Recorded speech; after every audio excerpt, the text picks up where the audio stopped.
SKYLYNX. SKYLYNX is a powerful and chaotic force who lives to serve the Predacon cause. SKYLYNX est une force puissante. Screw it. Roll the music.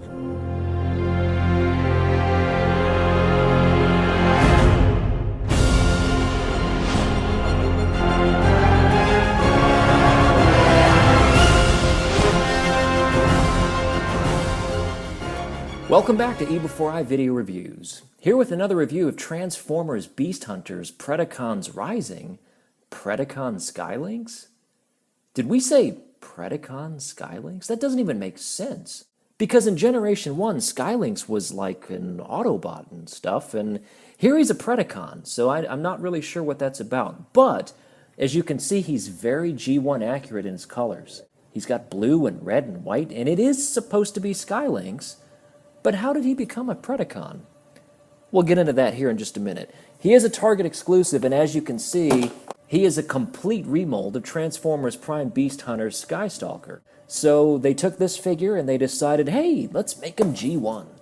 And that's what they did, and so that's what you get. We'll go ahead and get both of these two opened up and compared and see if this is in any way true to the SKYLYNX that, well, you all know and love. Let's take a quick look at the box. As you saw in the intro, this box has some English and French and some Spanish and some other languages maybe. But this is an exclusive box. I've not seen this box yet. So this is a brand new design, quite unlike the previous boxes that we've gotten before. It feels good in the hand, it's got nice colors. Says Transformers, ages 5+, which is bizarre because down here it says not for children under 3. Anyway, you have the Hasbro sticker, the exclusive Target sticker, exclusivité. I'm terrible at that. My Canadian friends can help me, the French-Canadian friends. On the bottom of the box, they're talking about Darksteel, which is another repaint, and we'll get into that in a future review. On the back of the box, we have his technical specs.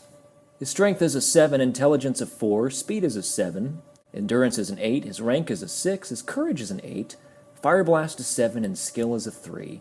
Other than that, you have a whole bunch of French and Spanish and English and all this stuff, and it is what it is. You don't really have any artwork of SKYLYNX. You just have this heavily photoshopped picture. So, you know, I mean, what are you going to do? You do have the IDW sticker and the barcode and Transformers Prime and all of that. But all in all, not a bad-looking box, especially if you happen to be a French-Mexican. Anyway, let's get the figure opened up and see if this is worth your money. Only at Target. SKYLYNX, Skystalker, SKYLYNX, Skystalker. Okay, so SKYLYNX is opened up and he's been transformed and he's in his beast mode. He's a Predacon after all. And the question remains, is he worth a purchase? Especially if you already have this guy right here. So we're going to dive into that. Let's concentrate on SKYLYNX and then we'll do some comparisons and, well, you make up your own mind from there. To take on a name like SKYLYNX, you have to have some G1 references. SKYLYNX was in the original Transformers cartoon, and he was this big kind of ship that transformed into this kind of big bird thing and a Jaguar Lynx thing. I guess it would be a lynx. And SKYLYNX, anyway. But he was the same color. He had the blue and the white and the red. And you can see these colors carry across, so I kind of understand why they would do this. But I'm not sure that it translates perfectly in this deluxe size form, and yeah, I'm not sure if this quite works. Let's take a real close look. Calling this a remold of Skystalker is doing it more justice than it deserves. It is a straight-up repaint. There is zero difference between this figure and Skystalker that I showed you earlier, and we'll do some side-by-sides here in a moment. As you can see, he still has the same kind of dragon gargoyle-type head. Pretty cool. It looks nice. There's just no paint. And you have the red kind of gargoyle horns on top of the head there. And you got nice swivel. Again, if you have this character, you know exactly what you're getting. But still kind of cool. The head sculpt is nice.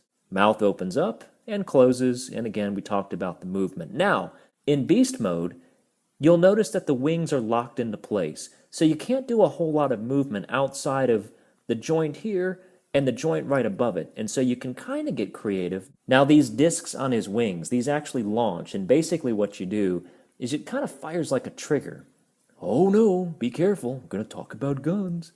It's funny because, today everybody's so gun shy, pardon the pun, with weapons and transformers, and this actually does fire like a gun. You put your finger in the trigger and you pull it, and man, that could do absolutely no damage because, yeah, it's just a pressure joint. And this thing flies out and you're in no danger of poking your eye out unless you put this right up to your face, take it out with your own hands, and just stick it in your eyeball. Then, yeah, you're going to get hurt. So don't do that. So again, as I mentioned, straight up repaints of one another. And quite frankly, I like the color scheme on SKYLYNX. Forget the G1 reference. I really think that the color scheme works, albeit the fact that you don't have a lot of paint in places where I think they could have used more, if anything, just to add some detail to the face. On Skystalker, you've got plenty of paint, albeit he's kind of a baby blue, which, is cool for some of you, but maybe not so much my preference for this figure. It kind of, this guy should be intimidating. And what you end up with is a beast who looks like he's, he's pretty, he's cute. And I don't know if you want your beast to be cute. But here, the funny thing is the non-exclusive figure, it's got more paint than the exclusive figure. He's got paint on his head, paint on the sides, real nice paint all over the shoulder blades, and just, he's got paint just about everywhere. The only real difference that you see are in the wings here, whereas the new version, or SKYLYNX, actually has some gold paint inside the wing joint and inside of his legs. And Skystalker, well, he has no such thing.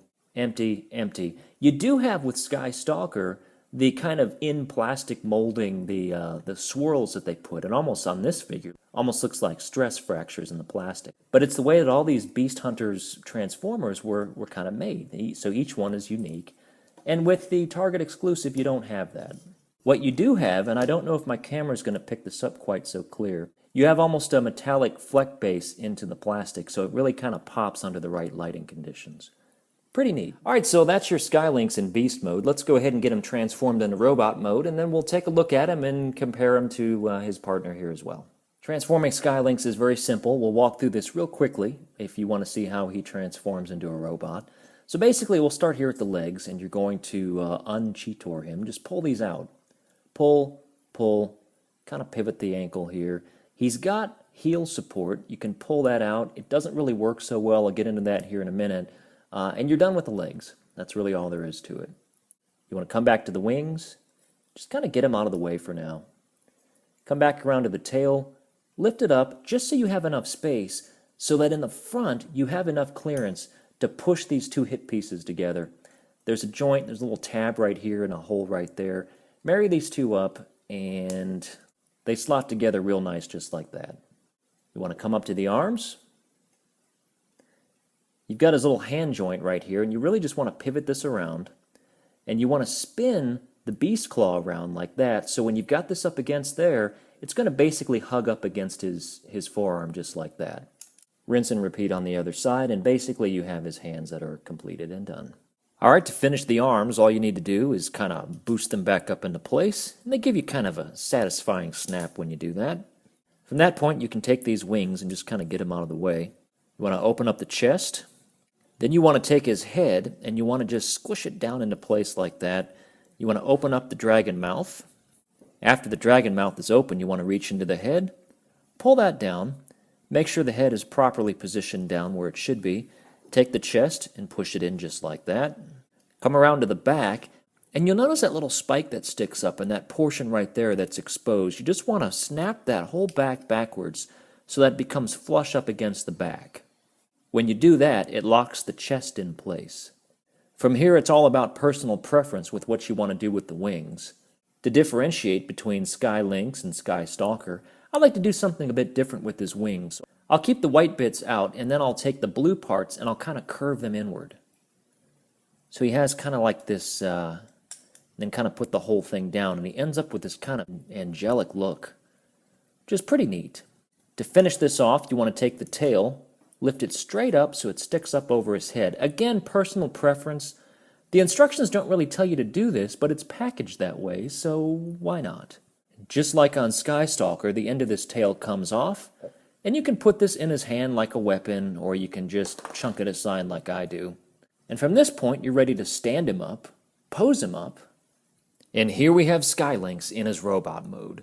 So again, straight up repaint. There are absolutely zero differences in the mold and the way this character looks and the way that Skystalker looked outside of paint. That being said, I really like the way this guy looks. Let's compare the two. In this shot, you can see just how different you can make these two characters look to the point where they don't look alike at all. And a lot of that really has to do with the color and the positioning of the wings. So just making those small little tweaks really bring out the differences in just the paint alone to where you can display both of these on your shelf as two different characters and really get away with it. It looks just fine. Looking at the face on SKYLYNX, I mean, it looks great. He's got that real nice kind of greenish, light green paint here on the face and the mouth, and real red eyes that are painted in there. No light piping on the character. Now again, this doesn't scream SKYLYNX, but as its own character, I really think the colors work, despite some of the lack of paint that we've already talked about. I just think this guy really pops. You've got blue painted right here in the middle, you've got gold here on the sides, you've got a gold Predacon symbol, gold stripes on the shoulders, red color plastic for the hands, gold on the crotch, you got gold here on the wheels, the red paint, the blue feet, so really you've got the red, gold, blue, and white theme that carries on throughout. I understand from a design perspective what they're trying to do by naming this character SKYLYNX and giving him Generation 1 colors. I think that's great. My only real issue with it is this guy doesn't really remind me of SKYLYNX at all. Colors? Yeah, that's it. So for me, I would almost, if I'm displaying this guy on a shelf, I'm going to call this guy Skystalker, and he's going to be a Predacon just like he is, and I think he'll look great sitting next to the other Predacons. A friend of mine on YouTube mentioned that he would do that, and I think that would look fine if you want to make him look even closer to a Generation 1 SKYLYNX.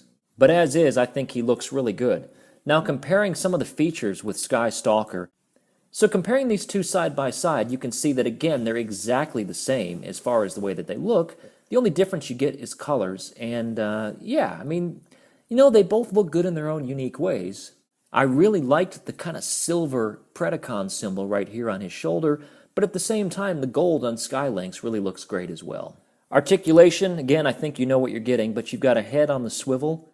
There is up and down movement on the head, but you're actually dislocating the head due to transformation to make that happen, so really why mess with it? The wings, you've got full swivel on the wings. There's a number of things you can do, including putting these weapons forward, and then you can fire your disc, and it actually becomes kind of, front-facing weapons at that point, and that in itself is kind of cool. Ball joint up here in the shoulders. You've got a swivel and a hinge on the elbow. No hand rotation. You do have waist swivel. Ball joint on the legs. Hinge on the knee. Bird leg hinge on the other knee. And no pivot, you just have a hinge on the foot, but you don't really get a ton of posability out of it. Now, there is some mold degradation on this character compared to my version of Skystalker. The legs are a bit loose, and one of the problems I have when I'm transforming him from robot into beast is pulling these legs apart to get this piece separated. These come off really easy, and I didn't have that problem on Skystalker, so just something to be aware of. You might want to put some furniture polish or super glue in there just to tighten up the joints. One big difference you get on the Predacons Rising version, or the Target exclusive version of this toy, and the original Beast Hunters version of Skystalker, is the Beast Hunters Deluxe figures all come with this giant sheet of instructions with an extended bio. On the Predacons Rising, you actually have the exact same instructions as far as the panel pictures are concerned, but it's a very sleek, very thin, not a large book, and you get no extended bio.